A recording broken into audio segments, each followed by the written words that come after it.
Bonjour à tous. À la fin de la paracha de Toldot, Yaakov va recevoir de son père deux bénédictions.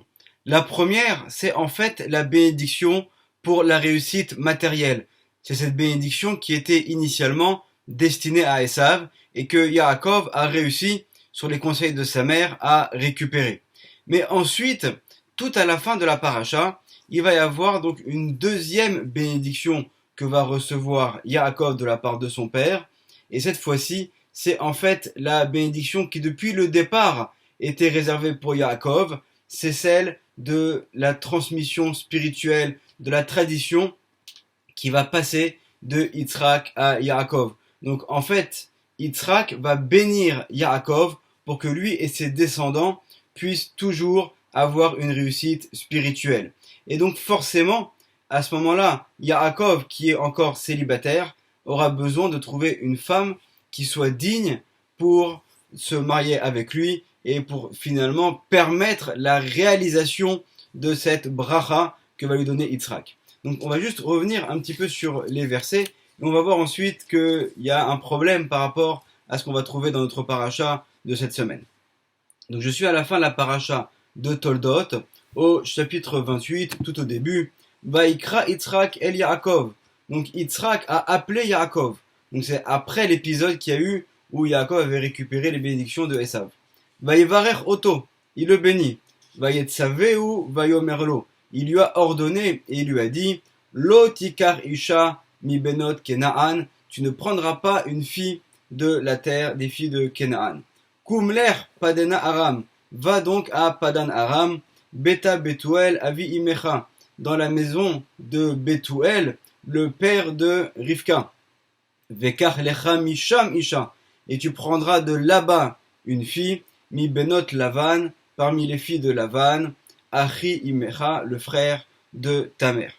Donc on voit ici cet ordre que va donner donc Yitzhak à Yaakov. Et donc notre paracha commence justement avec les mots Vayetse Yaakov mi Be'er Shava. Donc Yaakov a quitté Be'er Sheva, Vayelech Harana, il va donc en direction de Haran pour retrouver donc la maison de Lavan, son oncle, le frère de Rivka.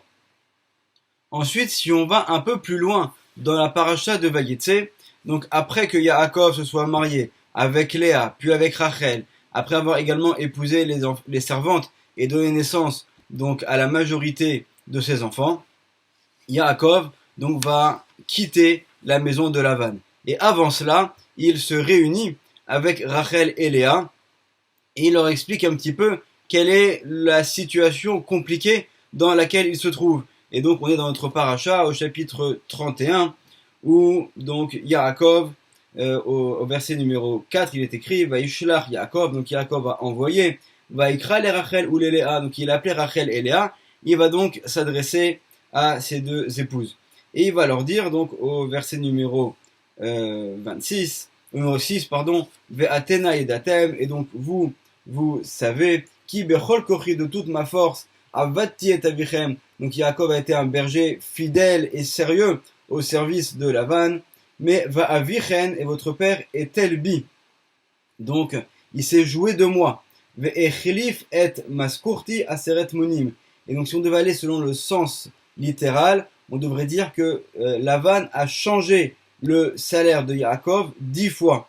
Et là, tout de suite, Rashi nous dit, si c'est écrit de cette manière-là, c'est qu'en fait, il ne s'agit pas de 10 fois, mais il s'agit en fait 100 fois. Donc, selon le sens littéral, Lavan aurait modifié 100 fois le salaire de Yaakov, de telle sorte à ce que Yaakov puisse avoir le salaire le plus faible possible. Ça, c'est selon le sens littéral. Mais si on prend les paroles du Zohar, dans la première partie, le premier tome du Zohar, dans la paracha de Vaïshlach, lorsque Yaakov va dire à son frère Esav, Im Lavan Garti, il lui rappelle, sache que j'ai habité avec Lavan.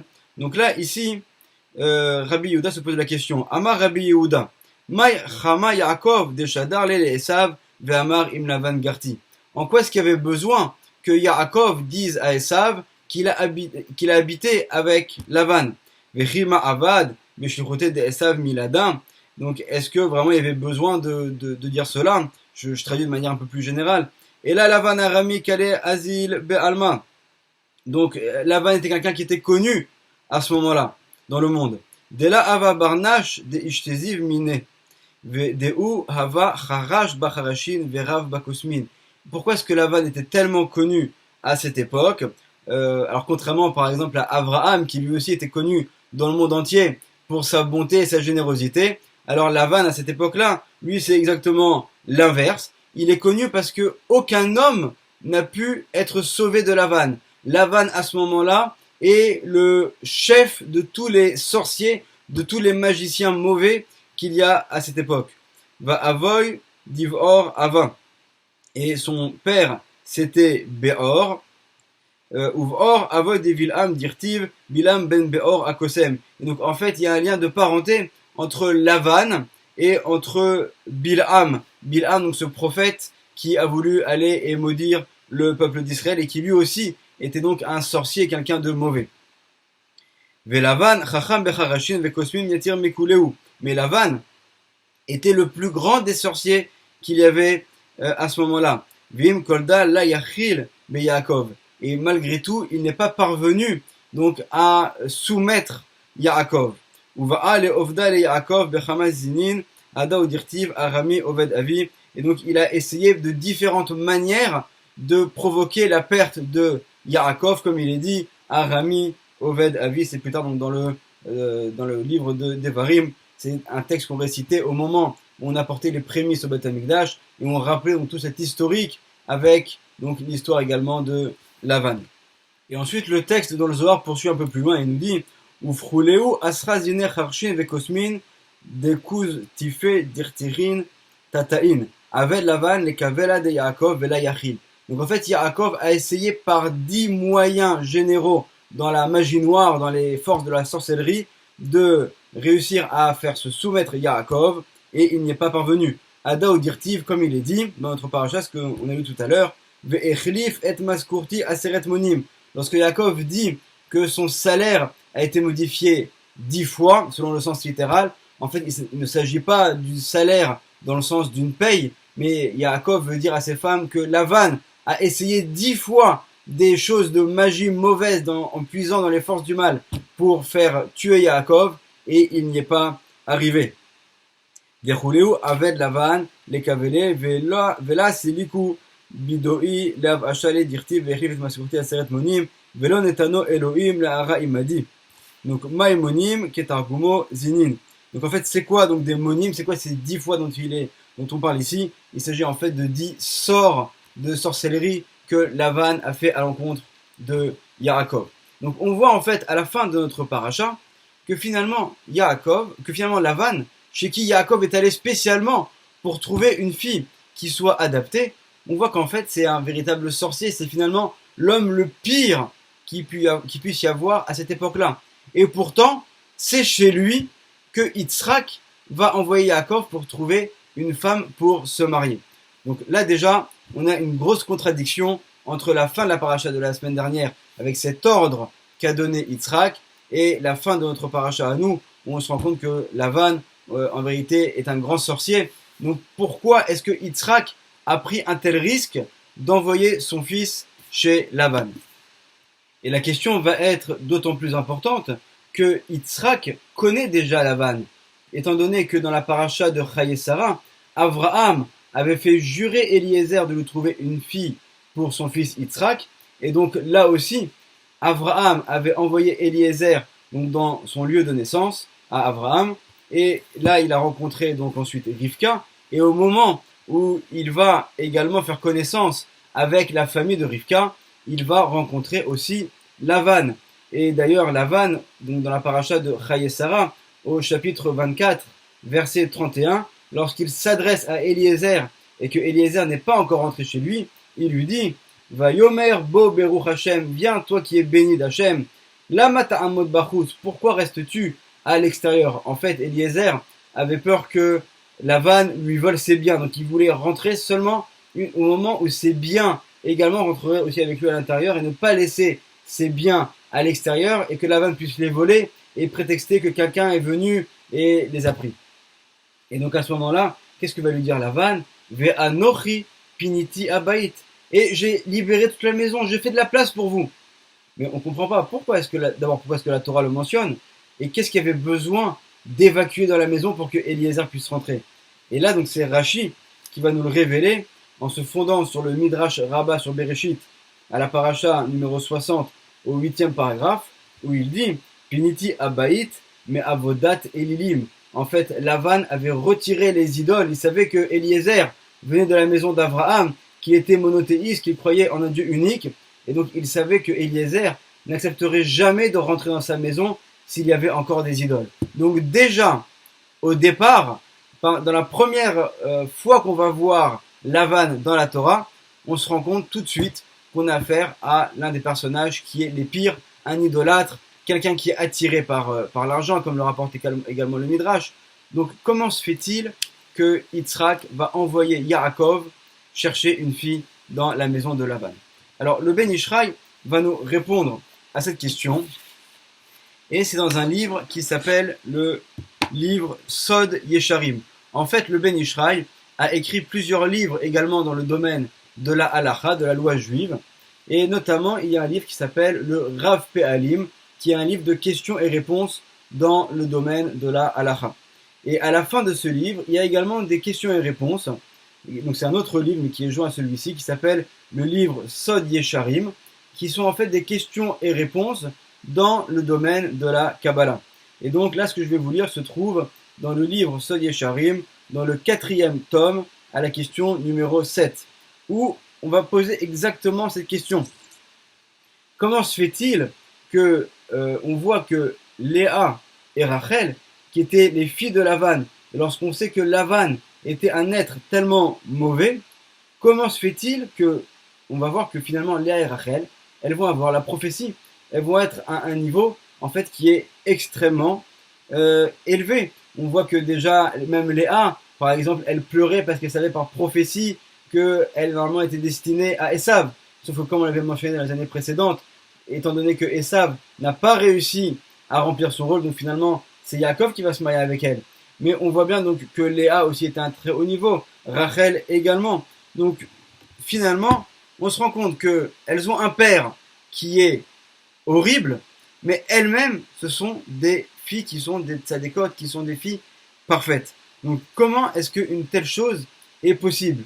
Et d'ailleurs, on voit également la même chose avec Rivka. On sait que Rivka a grandi dans la maison de Bethuel avec son frère Lavan, mais finalement, dès qu'elle arrive et qu'elle rencontre Yitzhak, dès que Eliezer va la ramener en Israël, nous dit le Midrash, au moment où elle rentre dans la tente de Sarah, alors tous les miracles qu'il y avait dans la tente de Sarah à l'époque où Sarah était vivante vont se renouveler grâce à la présence de Rivka. Donc on voit aussi qu'il y a une grande différence finalement entre Lavan et son entourage et entre les filles qui vont grandir dans cette maison. Pour répondre à la question, je vais vous lire mot à mot les paroles du Ben Ishraï et Bezrat Hashem, on va essayer de les expliquer. Nous dit le Ben Ishraï, au moment où sont nées Rachel et Léa, il s'agissait de Neshamot, d'âmes à un très très haut niveau. Et donc du fait de la grandeur de leur âme depuis la naissance, elles ont su par elles-mêmes quelle était la vérité et elles ont eu directement l'inspiration divine, le Ruach HaKodesh. Et donc elles ont su que leur père était quelqu'un qui était mauvais. Et c'est la raison pour laquelle nos sages nous enseignent d'autres exemples, tels que celui-ci, comme celui de Avraham, Ben Shalosh, Shanim, et Kira Avraham Avinu, et Boro. Donc on voit que Avraham, à l'âge de 3 ans, il est devenu monothéiste, donc il a eu déjà cette présence d'esprit à un âge aussi jeune. Et donc, d'où est-ce que Avraham, ça lui est venu d'avoir donc cette révélation? Personne n'est venu lui enseigner, c'est de lui-même, grâce à la grandeur de son âme, qu'il a réussi donc à avoir cette révélation. Et nous dit le Ben Ishraï, ne sois pas étonné de voir une telle chose. On voit qu'il y a également de très nombreux exemples, comme également dans le Zohar, dans cet exemple de celui qu'on appelle le Yenouka, qui a un enfant, donc qui est cité à plusieurs endroits dans le Zohar. Et on voit que bien qu'il s'agisse d'un enfant seulement, il a quand même le Ruach HaKodesh, il fait des révélations dans les secrets de la Torah. Donc on voit qu'il y a des cas qui sont également nombreux. On voit que c'est aussi la même chose pour Shmuel Hanavi. le prophète Samuel, qui lorsqu'il va être amené donc à l'endroit où se trouve le Mishkan, il a âgé seulement de 2 ans et demi, et pourtant il a déjà donc la prophétie à ce moment-là. On voit que c'est aussi le cas de Rachav, cette aubergiste qui habite à Jéricho, et qui va cacher Pinchas et Caleb, les 2 explorateurs que va envoyer Yehoshua. Et donc non seulement elle va les cacher, mais elle-même en fait va se convertir. Et au moment où elle se convertit, tout de suite, elle reçoit le roi HaKodesh. D'ailleurs, la Gemara nous enseigne que par la suite, elle va même, donc bien sûr, être sauvée, comme le dit le texte, mais la Gemara ajoute qu'elle va également être l'épouse de Yehoshua bin Nun, donc le dirigeant à ce moment-là du peuple d'Israël, le successeur de Moshe Rabbeinu. Pourquoi? Parce qu'au moment où elle s'est convertie, elle reçoit directement un supplément d'âme.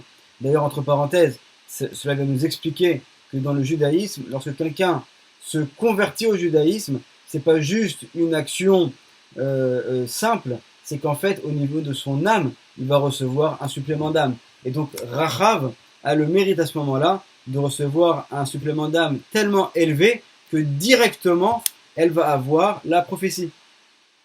Ensuite, le Ben Ishraï poursuit et nous dit, et c'était la même chose aussi pour Sarah Imenu. C'est vrai qu'on ne l'avait pas cité précédemment, mais Sarah Imenu, elle aussi, tout comme Abraham, elle a grandi dans la maison de Terach, elle a grandi avec les idolâtres.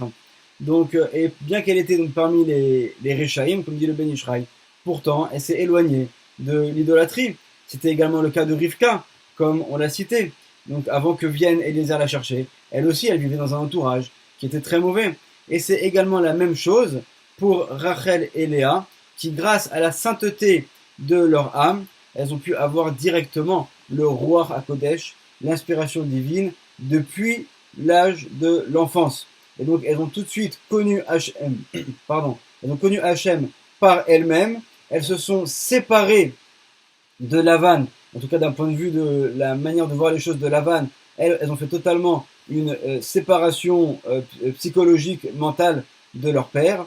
Et donc, elles savaient au fond de leur cœur que elles dépendaient d'Hachem et qu'il y avait donc un Dieu sur terre. Et elles ont pu comme ça être préservées. Grâce à cet enseignement du Ben Ishraï, on comprend la clairvoyance qu'ont eu Abraham et Yitzhak.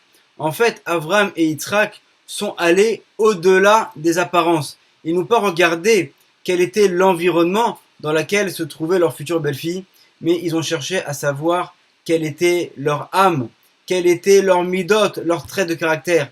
Et lorsqu'ils ont vu qu'au niveau de leur trait de caractère et au niveau de leur neshama, il s'agissait de filles qui étaient parfaites, alors ils n'ont pas hésité à envoyer donc Eliezer pour Yitzhak et donc Yaakov pour lui-même envoyé par son père Yitzhak pour trouver donc une fille, même si c'est dans la maison de Lavan et même si elles ont grandi dans la maison de celui qui va être l'un des pires sorciers de l'histoire, mais puisque c'est d'un point de vue de leur personnalité à elles-mêmes, elles ont été des filles qui étaient parfaites, donc ils n'ont pas hésité à les envoyer pour les chercher. Et on apprend ici donc un enseignement qui est fondamental.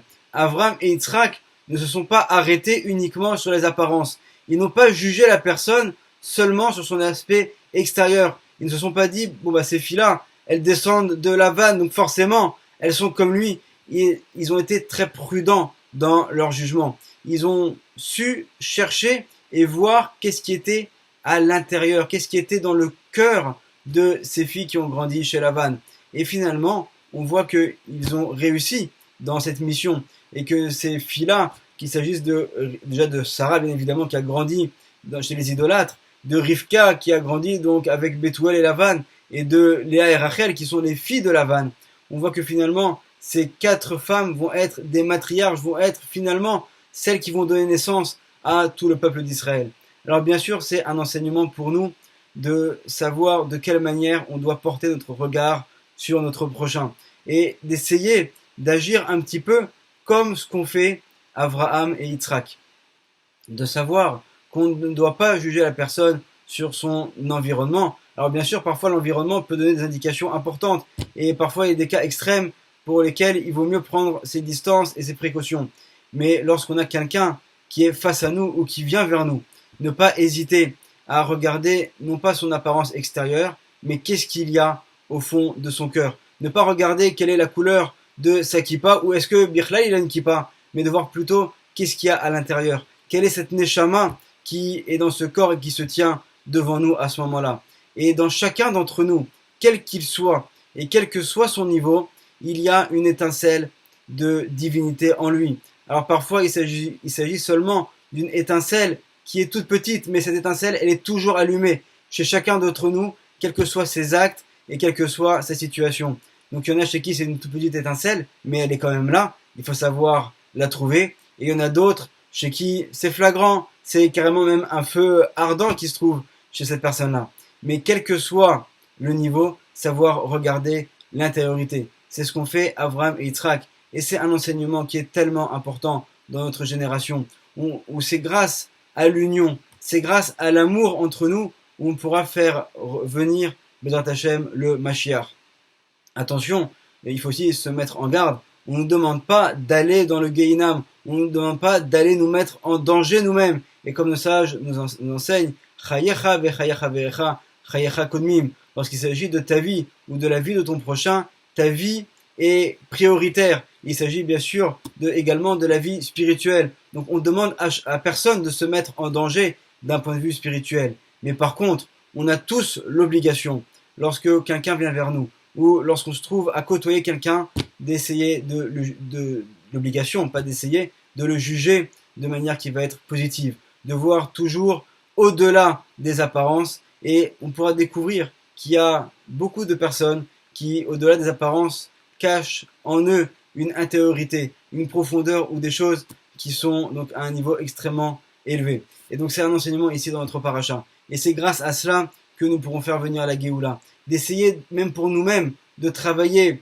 notre midot, nos midot à nous, nos traits de caractère, de travailler notre intériorité et notre manière de nous comporter avant de travailler l'extériorité. Déjà de voir qu'est-ce qu'il y a aussi à l'intérieur. Le Rashash, Rabbi Shalom Sha'aravi, nous pose la question et nous dit comment se fait-il qu'il n'y a pas dans la Torah une obligation, des lois concernant les traits de caractère. Pourquoi est-ce que dans la Torah il n'est pas écrit, par exemple, dans les 10 commandements, de rajouter un 11e commandement qui dirait tu ne te mettras pas en colère ou tu te comporteras avec ton prochain avec amour, etc., etc. Pourquoi est-ce que la Torah ne nous a pas ordonné au niveau des traits de caractère de manière claire? Et le Rashash nous répond et nous dit sache que les traits de caractère c'est la base. Et de la même manière que lorsque tu fais venir, par exemple, un électricien chez toi, ou un plombier, ou un entrepreneur, tu vas pas lui dire de venir avec sa caisse à outils. Tu vas lui dire, j'ai besoin de telle ou telle réparation. Alors là, c'est la même chose. Hachem nous a donné des commandements dans la Torah. Mais pour accomplir ces commandements comme il se doit, on doit être comme ce plombier, comme cet électricien, comme ce corps de métier qui vient avec ses outils, qui se déplace avec sa boîte à outils. Et nos outils, ce sont les midot tovot. Ce sont les traits de caractère qui doivent être de plus en plus parfaits et qui doivent être constamment travaillés pour se comporter comme il se doit. Et Bezrat Hashem, c'est grâce à la Ahavat Chinam, à l'amour gratuit entre nous, que nous aurons le mérite de faire venir le Mashiach. Bimera, beyamenu uberachamim. Amen ve amen. Shabbat shalom.